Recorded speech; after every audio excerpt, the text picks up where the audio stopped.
Hello, my name is Spencer Egerton. I'm 12 years old and I'm a middle school student. I would like to share some stories of my family during the Revolutionary War.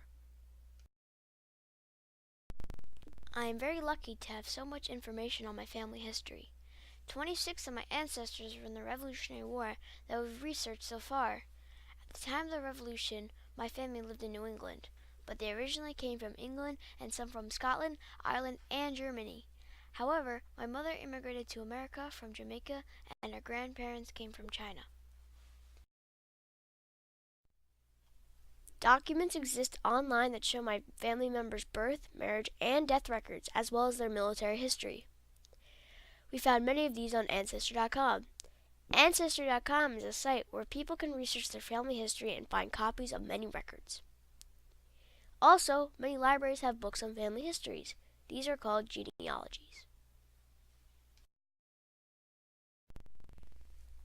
Lineage societies are clubs you can be a member of if you can prove your ancestor belonged to certain people. For example, if your ancestor was a soldier that fought in the Revolutionary War, you could become a member of the Sons of the American Revolution. My father is a member of this society, and he has submitted an application for me as well. Another society we belong to was the Society of Mayflower Descendants. My Revolutionary War ancestor was named James Egerton. He is my 5th great-grandfather. He was born on March 25th in the year 1753 in East Bridgewater, Massachusetts. East Bridgewater is a town south of Boston. His father owned a farm there and raised a family of 3 girls and 5 boys. His parents were John Egerton and Abigail Snow. His father was part Wampanoag Indian. His great-grandmother was Mary Little Dove Hayano, an Indian princess. It is said that his great-grandparents' marriage kept peace between the Indians and the settlers for many years. His mother's great-great-grandparents were John Alden and Priscilla Mullins, who came over on the Mayflower. The poet Henry Longfellow wrote a poem called The Courtship of Miles Standish. It is about the love and marriage of John Alden and Priscilla Mullins. His mother must have been a beautiful woman because our suitor wrote a song about her. The writer was Dr. Josiah Thurston, who lived in a nearby town. The song was passed down to his relatives, and we found it in the American Journal of Folklore, published in 1901. Before the Revolution, James moved to Shirley, Massachusetts with his brothers John and Benjamin. The brothers farmed the land and built the first brick house in the town. Some Egertons lived in Shirley for many generations. They owned cranberry farms and even built a factory that made suspenders. This factory is closed and is now a museum. With talk of war, James and his 4 brothers joined the local militias.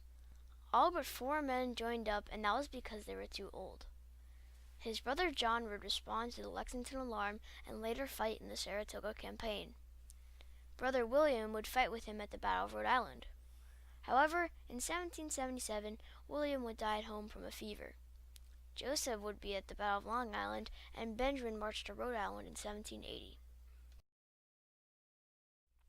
Companies of Minutemen had to be prepared to march at the shortest notice. They trained and marched in formation and learned to take commands. They were paid £19 and 8 shillings for 12 half-day trainings. Most of the militia units did not have uniforms, but came to battle in their normal working clothes. In addition, they had to provide their own muskets. Then also you get a scabbard, canteen, and a pouch for ammo.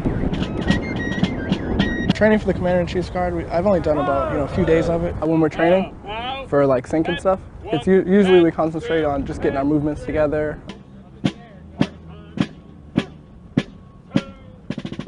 And 1, and 2, and 3. When the British marched toward Lexington and Concord, riders like Paul Revere rode out to alert the militias in the villages along the way.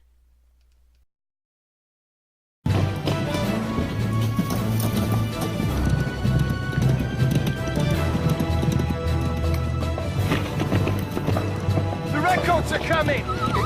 The Redcoats are coming! Wake up your men and bring them to Lexington at once!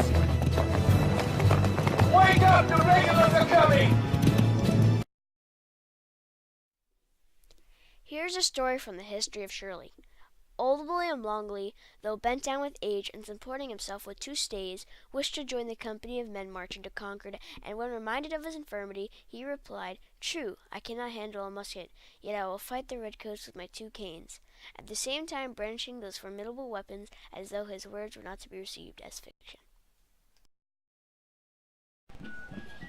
The Minutemen gathered in Pepperell from Shirley and Groton under Captain John Sawtell's company, Colonel James Prescott's regiment, and marched to Concord. Concord was 25 miles away. It would take them almost 5 hours to march that distance at a quick pace. The British marched from Boston to Lexington and then to Concord. The men from Shirley, Groton, and Pepperell marched to Concord and then joined the others who pursued the British back to Boston. They would end up at Cambridge, where an encampment and defenses were set up to block the British in Boston.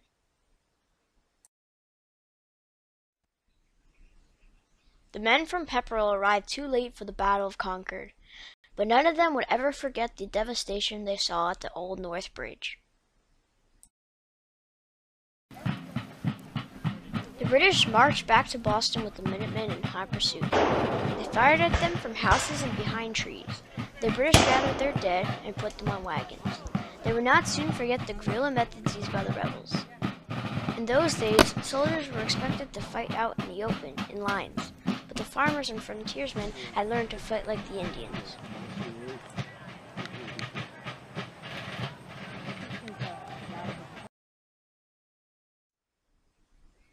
James Egerton's name is among a list of 70 men in Job Shattuck's company, under Colonel Robinson's regiment, sent to reinforce the army at Cambridge in March of 1776. The British abandoned the city. However, they moved their army to outside New York City to prepare for an invasion. These soldiers dressed in the uniform of the 2nd Massachusetts Regiment, which James belonged. On July 30th, 1778, James enlisted in Captain Nutting's company under General Lovell's brigade for the Battle of Rhode Island.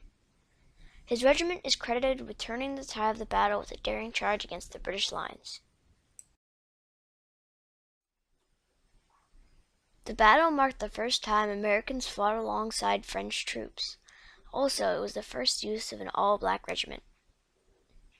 However, a hurricane damaged both the British and French fleets anchored offshore. The French had to withdraw to make repairs. After the war, James married Bathsheba Walker.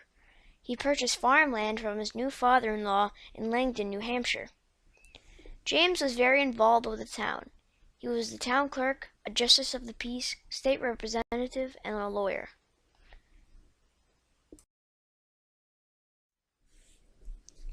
Bathsheba's uncle, Seth Walker, was the first settler of Langdon. James helped with the planning of the meeting house and was very active in the Universalist Church. We still have relatives who live in Langdon. Langdon was life on the frontier. Very few roads existed at first. James Egerton built this house of logs on his farm in 1783. This picture was taken in 1918 and it was covered with boards. The house that James Egerton built no longer exists, but he is remembered in the town by having a road named for him and also at the town's annual festival. James Egerton had 7 children, 2 sons, James and Samuel, and 5 daughters, Bathsheba, named after his wife, Polly, Nabby, Milla, and Sophia. Daughter Nabby died very young. His son Samuel built a house across the street from his father's house. Samuel would also farm the land, and in 1836 he would be elected to the New Hampshire State Senate. James Egerton died October 15, 1813. He was 60 years, 6 months, and 20 days. These 3 girls are dressed in colonial garments and are at the town's annual festival to tell the story of James Egerton and others. They are about the same ages as his daughters would have been at the time of his death. This is a picture of Sartwell Egerton standing by James and Bathsheba's graves, taken in 1918 when he was 12 years old. He was James and Bathsheba's great-great-grandson. In 1951, he moved to Chappaqua, New York, and lived on Elm Street. His son, also named James, became a fighter pilot in Vietnam. Please leave questions or comments in the section below. Thank you for watching.